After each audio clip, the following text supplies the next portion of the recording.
Now there are some new books coming out in analytic philosophy. If you look at the students are becoming interested in analytic philosophy, but it's pretty new.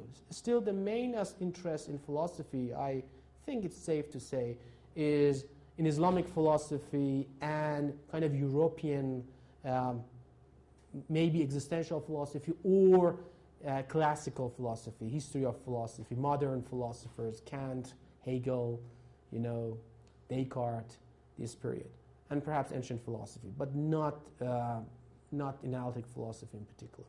But it's becoming a new habit. Yeah. Go ahead. I was considering, and I was mentioning Mr. Professor Crow's first question about the meaning of intellectuality in Islamic, of course, thought. Something came into my mind about a German phenomenology stream movement that was, of course, first emerged from the phenomenology of Husserl.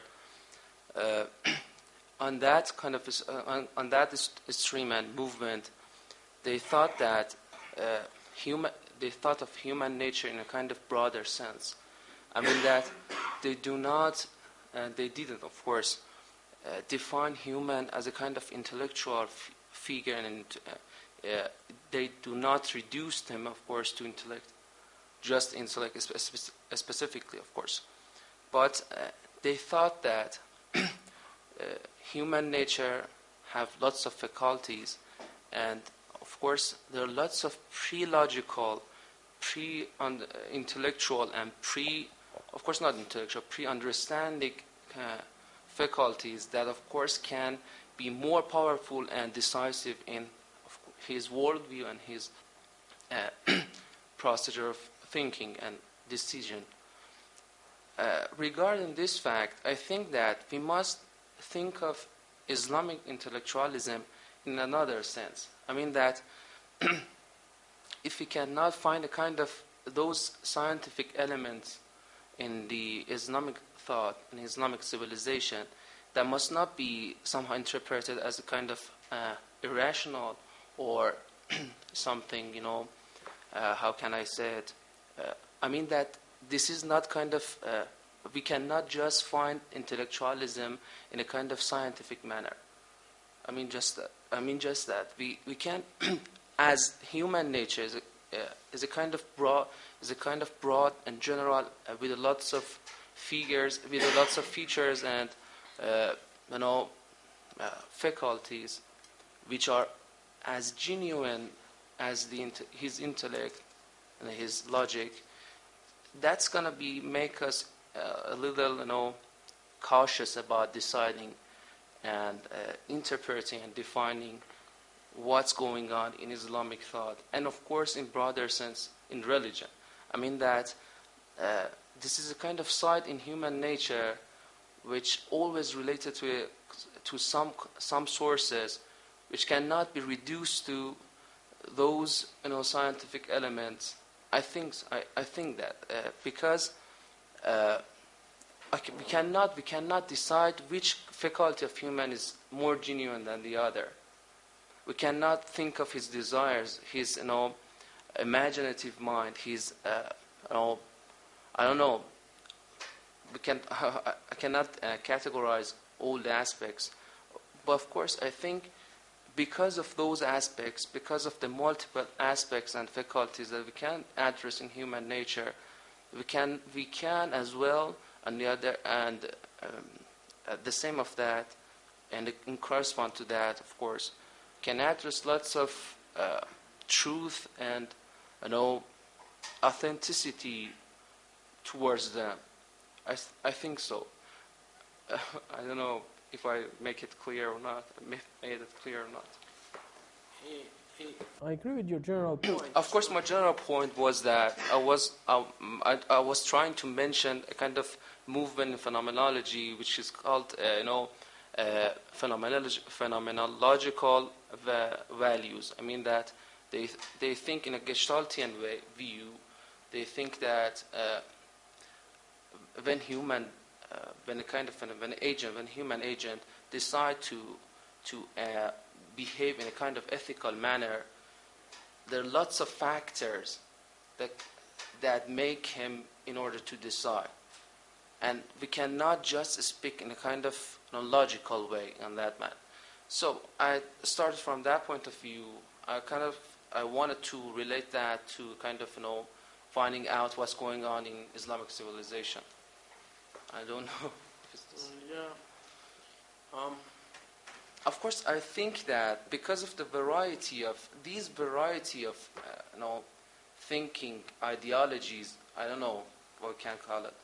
These varieties can show us something of their authenticity. I mean that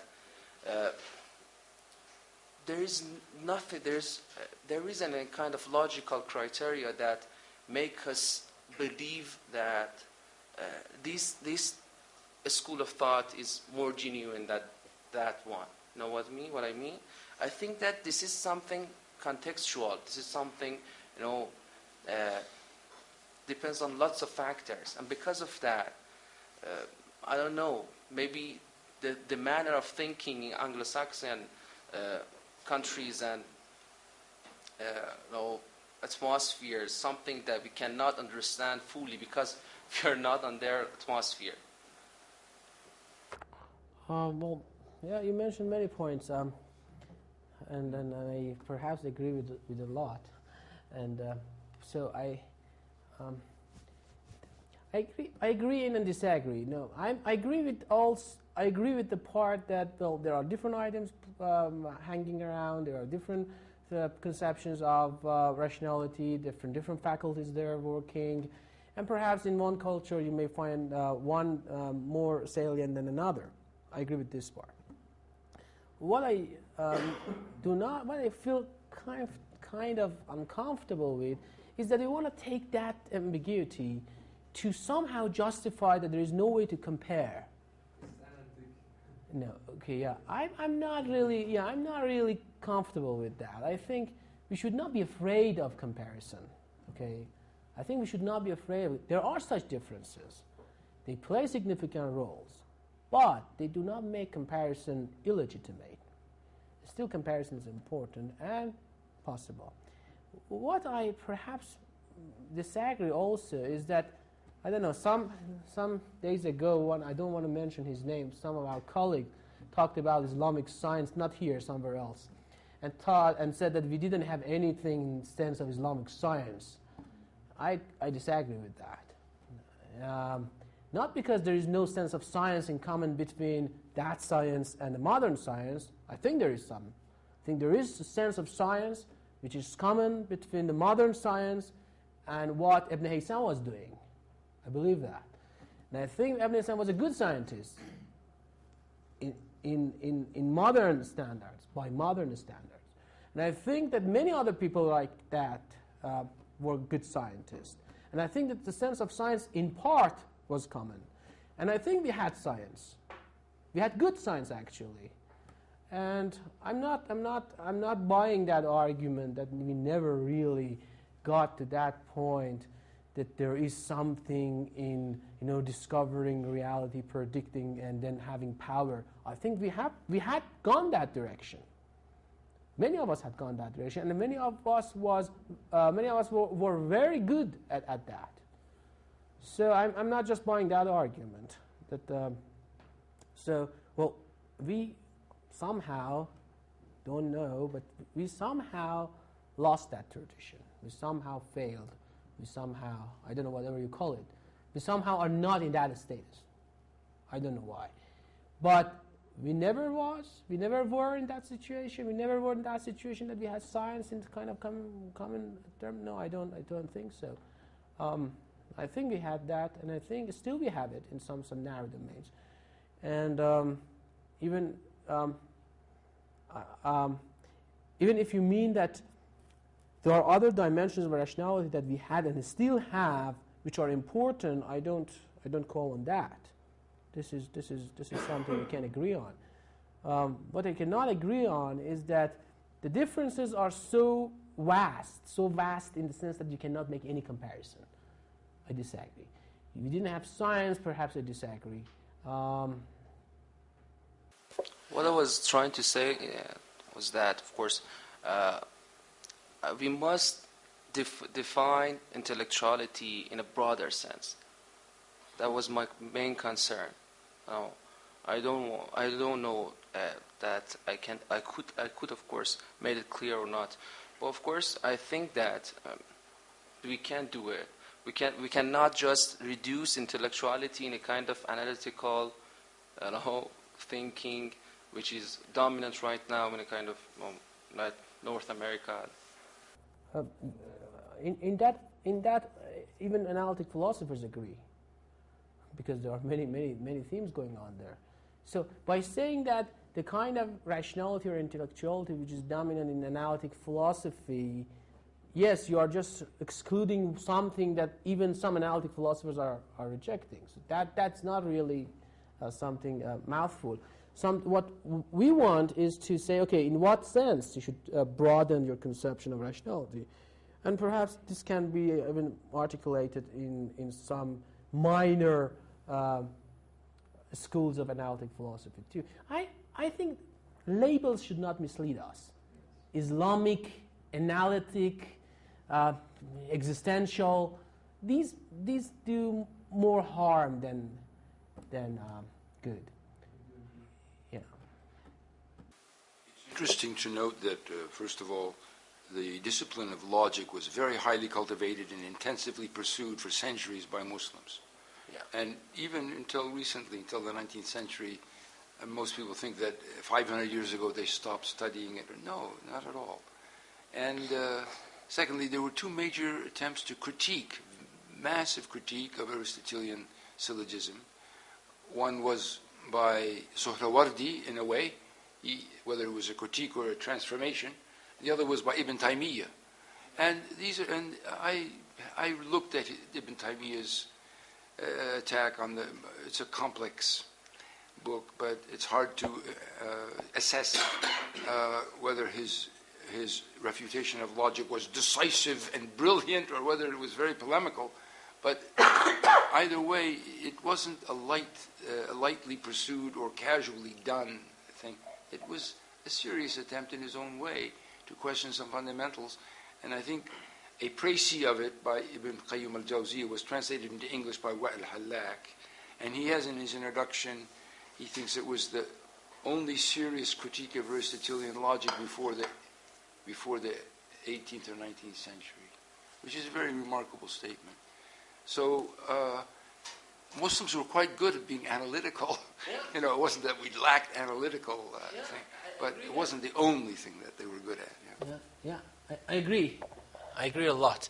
To add, I think, and I think I have argument for that. I have not looked at Ibn Taymiyyah's comments, but I have looked at Avicenna's comments in Shifa. And I'm pretty sure that no commentator of Aristotle, even in Muslim tradition, has been as accurate as Avicenna, after Avicenna. It was absolutely analytic, delicate, with fascinating distinctions and logical concepts that you just can't make sense if you have the modern apparatus of mathematical logic. And you would be puzzled when you see how Avicenna, how delicate was Avicenna in distinguishing all these things. So no, I don't believe that that we did not have science. We were not analytic. Analytic is something Western coming like bizarre, foreigner kind of ideology that wants to eat up our culture.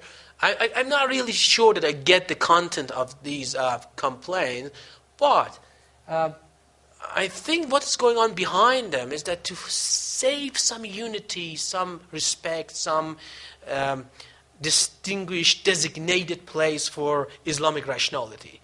I think their aim is good, but I don't agree with their method. I think you can do that in a more respectful way from my eyes. Okay, I think you can do it in a better way. even Karim mentioned Sohrawardi. I think people say Sohrawardi, even in our tradition. Late Saint Ziai in UCLA translated the whole Hikmat al-Ishraq, philosophy of illumination. People now are talking about that. People write their PhD thesis about that. It's becoming a new source and field of study. But until 30 years ago, until 40 years ago, even in Iran, people did not know about Sohrawardi's tradition. Very few people, if they knew. So we are blameful for what we have done with our own tradition, I think. So I do not take our ignorance of what has been going on as a decisive evidence for nothing was going on. Okay, I don't agree with that point. So I think Sohrawardi is a great philosopher. He's not, my personal reading of Sohrawardi is that Sohrawardi is not Platonist. He says I'm Platonist for some different reasons. His system is neither Platonic nor Avicennian. It's a great, delicate, different system. We just ignored that. Why, I don't know. But I think if you just read early writings of Sohrawardi, Talvihat, Mutarahat, other things, you see how delicate he is in criticizing Aristotelian tradition and peripatetic tradition. So, we were not analytic, I'm not sure.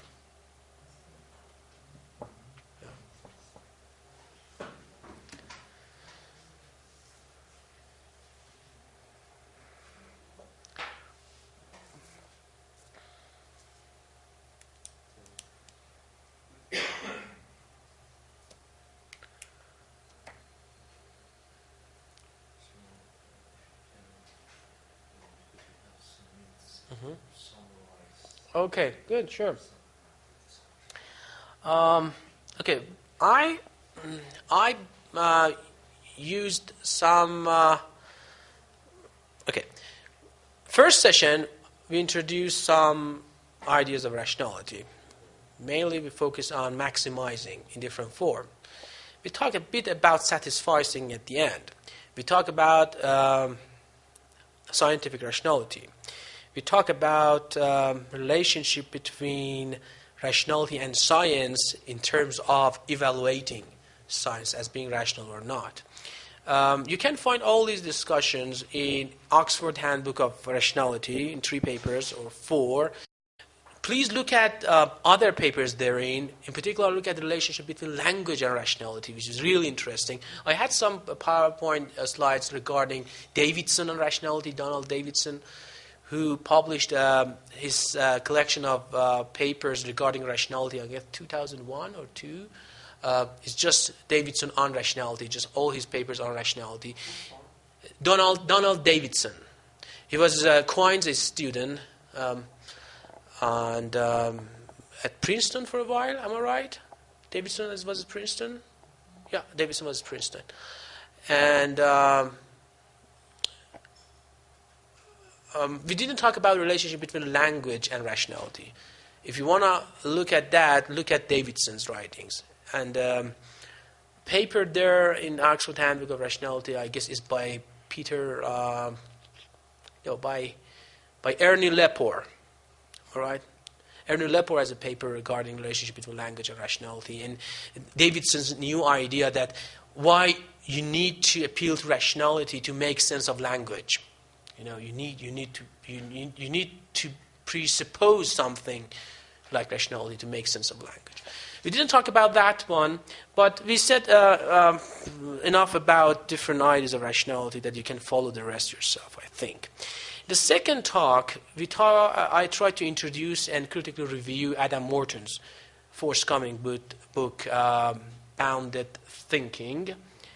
The idea was that to look at the recent literature, by recent I mean the last 3 decades, in philosophy of mind, epistemology, and language, in which a view is defended called externalism. Externalism is the view that knowledge, at the end of the day, is an external concept. If you take that seriously, you should revise your traditional conception of rationality as an oversight over your thinking, which in this thinking and knowledge understood in internalist, an internalist terminology. If you change that picture, knowledge should be the main concept, and rationality should be defined in terms of knowledge. Knowledge, in turn, is understood in an externalist fashion. If it turns out that there is no unifying conception having all different features necessary for knowledge, it turns out that there is no unifying conception of rationality. Rationality, in a sense, the standard conception, supervenes on some scattered features. Morton is willing to call these features virtues in a particular sense. We talk about moral virtues versus epistemic virtues versus religious virtues. And then we talk a bit about virtue epistemology. Main point for virtue epistemology, I don't have it here if you want to look at it, is Linda Zagzebski. Linda Zagzebski has a book, I don't recall its title. But Linda Zagzebski is the main defender of virtue epistemology nowadays. And another person, I don't remember his name. Anyway, I talked a bit about relationship between Stephen Stitch, Zagzebski, and what we have as virtue rationality, the thing that Adam Morton is going to defend. In the afternoon session, we talked a bit about conceptions of rationality in Quran and modern context. We agreed on the point that we have disregarded, in a sense, the Islamic tradition. We also agreed on that new tools and means of contemporary philosophy can help us to come back to that tradition. And it might be that even that tradition is not as far away as appears to us. It might be that they were analytical and their study was rigorous enough to make sense to us. Also, I talked a bit about the feedbacks that analytic philosophers get from other fields, like cognitive psychology and cognitive science, and that these feedbacks led to some changes in their view regarding, for example, intelligence, is the unified concept or not, or regarding the role that logical rules play in our thinking. I hope you could find something interesting in all these. If not, please forgive me, and I hope another occasion I can study better and perhaps see you and learn something from you. Thank you.